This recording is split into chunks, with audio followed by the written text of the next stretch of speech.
Fala pessoal, tudo bem? Sejam bem-vindos a mais um bate-papo aqui comigo, Pastor Vitor. E você é muito bem-vindo aqui no nosso podcast, no nosso canal.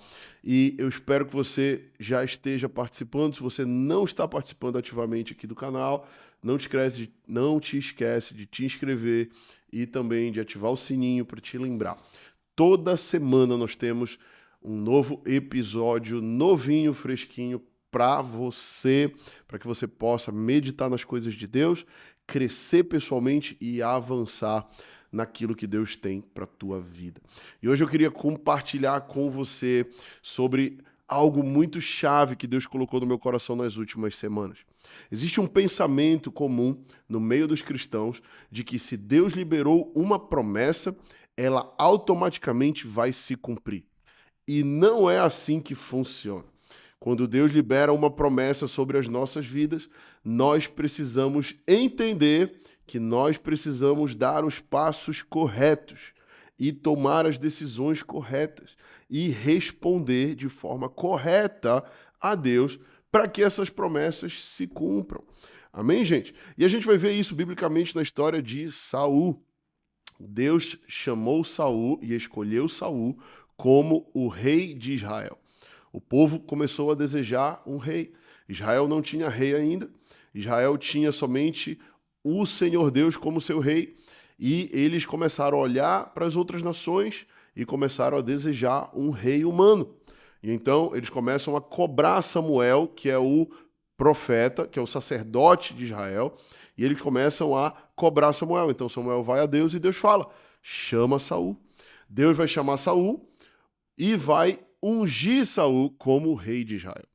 E dentro disso, dentro dessa história, eu quero trazer esse entendimento para você. Deus não é responsável pelo nosso potencial. Nós somos. Deus não é responsável pelo teu potencial. Você é responsável. Quando Deus vai escolher Saul, ele vai ungir Saul, e Saul tem o quê? A unção na mão. Saul tem a posição na mão.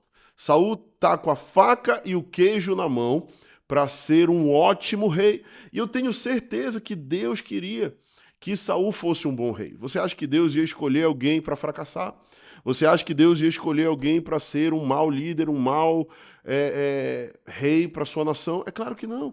Deus tinha o intuito de fazer Israel prosperar. Deus tinha o intuito de fazer Israel avançar.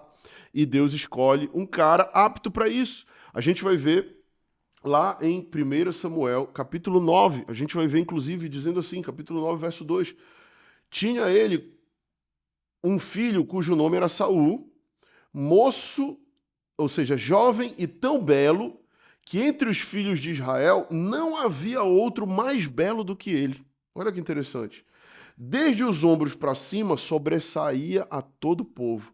Ou seja, Saul era um cara diferenciado, era um cara extremamente bonito, alto, bem afeiçoado, ou seja, ele tinha um diferencial, ele tinha um potencial físico, além da unção que Deus liberou na vida dele, além do cargo que Deus deu na mão dele. Porém, nós vamos ver que as atitudes de Saul vão levá-lo a perder a sua unção e vão levá-lo a ser um péssimo rei. E, infelizmente, muitos cristãos hoje têm promessas. Infelizmente, muitos cristãos hoje, ou melhor, felizmente, muitos cristãos têm promessa, mas infelizmente, muitas vezes, mesmo tendo promessas, mesmo tendo posições, tomamos decisões ruins.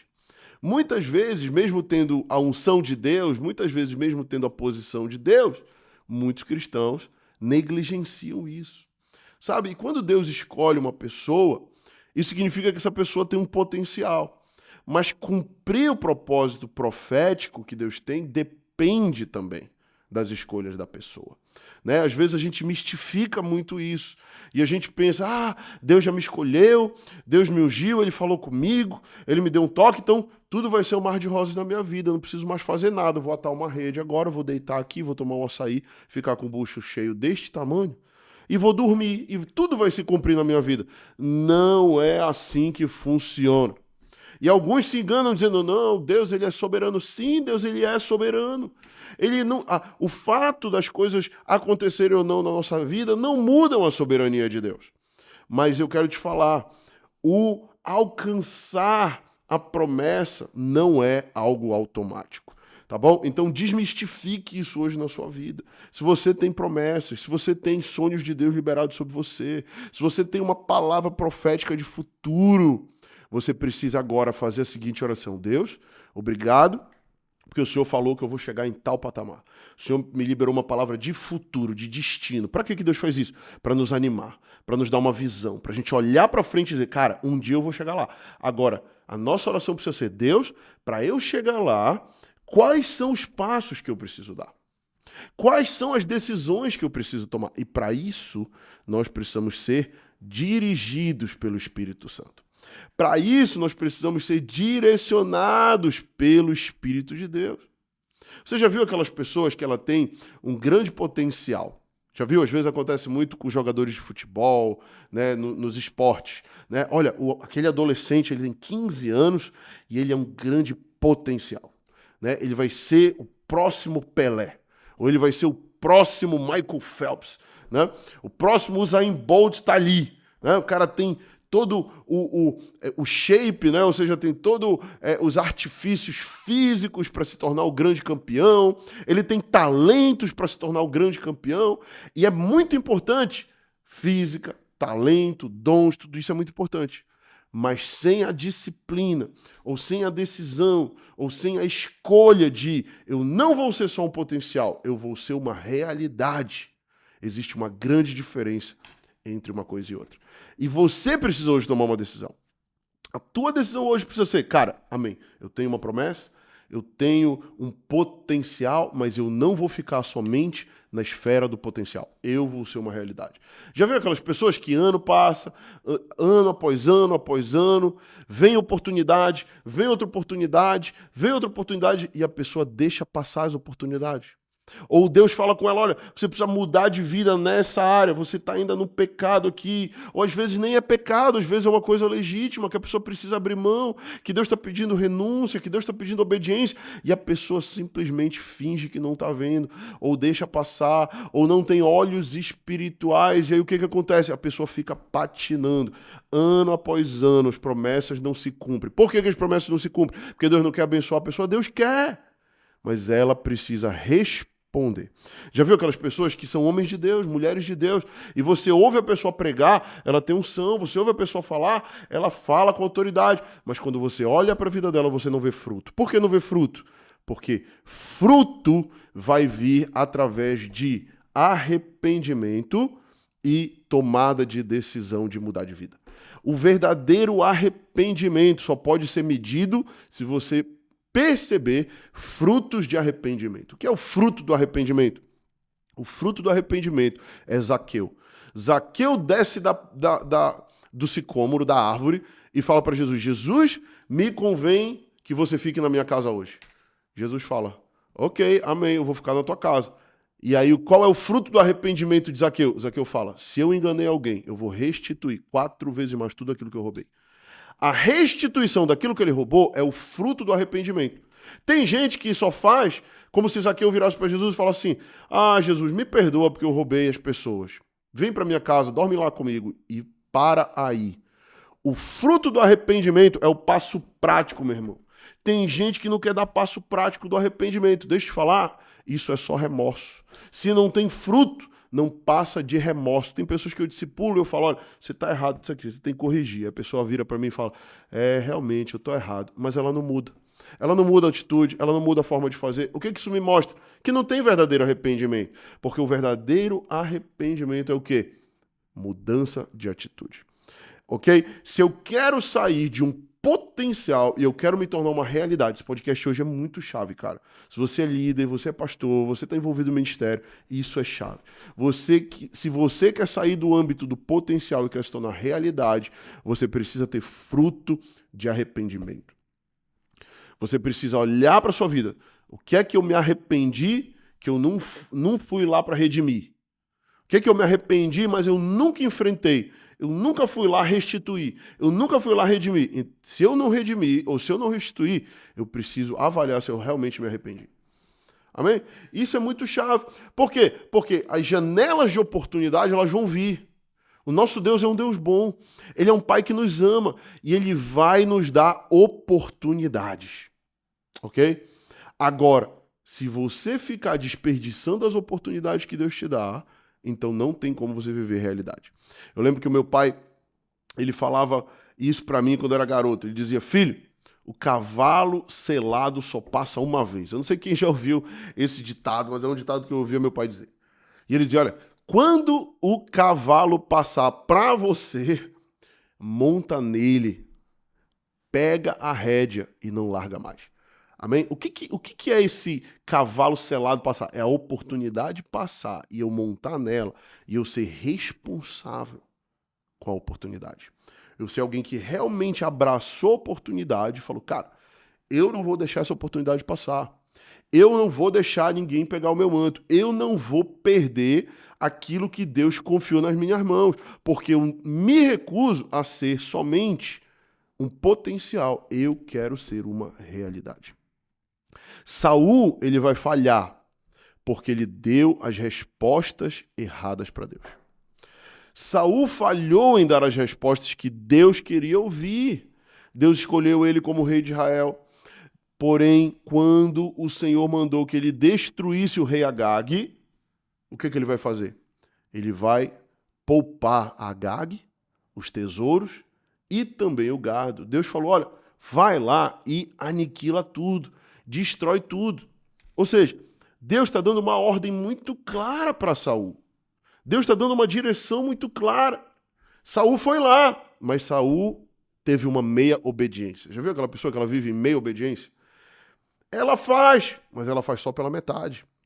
Ela até vai na reunião, mas o coração dela está só pela metade. Ela até serve, mas ela serve só pela metade.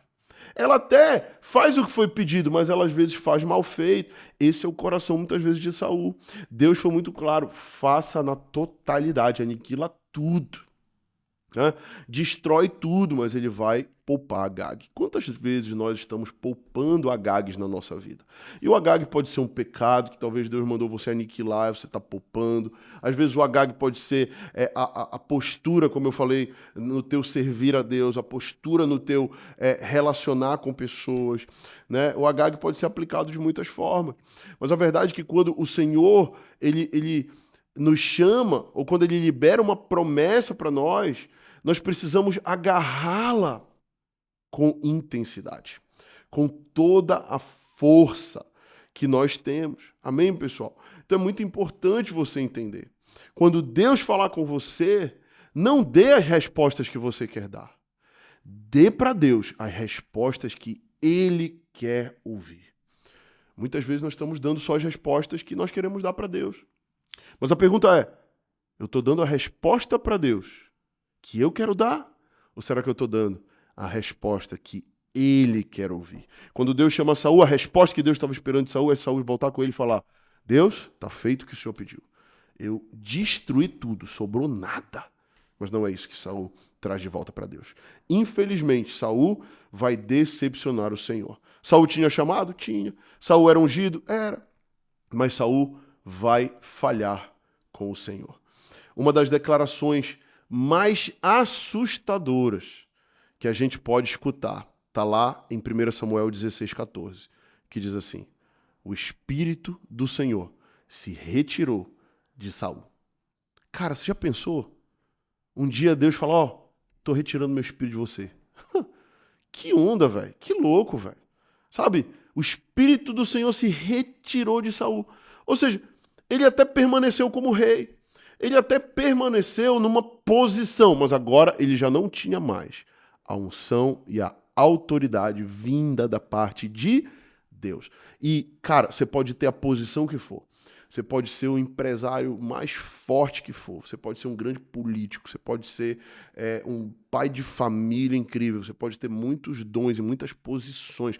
Mas se você não tem o selo de Deus, cara, então eu ouso te dizer, cara, que você está carregando tudo isso na força do seu braço. E carregar na força do braço, velho, é muito perigoso. É muito perigoso. Às vezes eu fico me perguntando, aonde eu estaria, cara? O que eu estaria fazendo? O que seria de mim, na verdade, eu me pergunto, se não fosse a presença do Senhor na minha vida? O que seria das coisas que eu faço, das coisas que eu empreendo, né? Das coisas que eu invisto? O que seria da minha família? O que seria do ministério que eu lidero? O que seria das pessoas ao meu redor? O que seria de mim se não fosse a presença de Deus? Eu estaria lascado. Eu não sei você, mas a única conclusão que eu chego, cara, é que eu não teria a esposa que eu tenho, porque ela é linda demais pra mim, incrível demais pra mim. É a pura graça. Eu não teria os filhos que eu tenho. Eu não lideraria a igreja que eu lidero, porque tudo isso se resume ao favor de Deus na minha vida, ao selo, à unção de Deus sobre a minha vida, proveniente da graça de Deus. Se não fosse isso, cara, eu estaria frito. Mas a gente vai ver que ao mesmo tempo que 1 Samuel 16,14 diz o Espírito do Senhor se retirou de Saul, a gente vai ver lá no Salmo 51,11, um jovenzinho dizendo assim, não tires de mim o teu Espírito. A gente vai ver agora um garoto chamado Davi, que vai escrever um salmo dizendo, Deus, não tire de mim o teu Espírito. Sabe, que a nossa oração seja essa. Senhor, pode acontecer o que for na minha vida. Pode ser como Jó, posso perder tudo, mas eu não posso perder o Senhor. Eu não posso perder a tua presença, a tua unção na minha vida, a tua mão direita sobre mim. Eu preciso de ti, Deus. Me arranca tudo, só não me arranca a tua presença. Essa é uma oração perigosa que eu faço há alguns anos. Deus, só não me tira a tua presença. Pode me tirar o que o Senhor quiser, mas a tua presença é o meu maior valor. O meu galardão é a tua presença. A minha riqueza é a tua presença. A minha saúde é a tua presença. Tudo para mim é a tua presença. Amém, meus irmãos? Então, decida hoje não ser um potencial, mas uma realidade. Eu espero que esse podcast tenha inflamado você do espírito. Assim como eu estou aqui on fire, eu espero que você esteja pegando fogo onde quer que você esteja. E se você foi abençoado, animado, instigado pelo Senhor nesse podcast, não te esquece de curtir o canal, comentar e também se inscrever, porque toda quinta-feira, vamos lá! Toda quinta-feira, episódios novos, prontos do Senhor para queimar no teu coração. Deus te abençoe e até semana que vem. A gente se vê.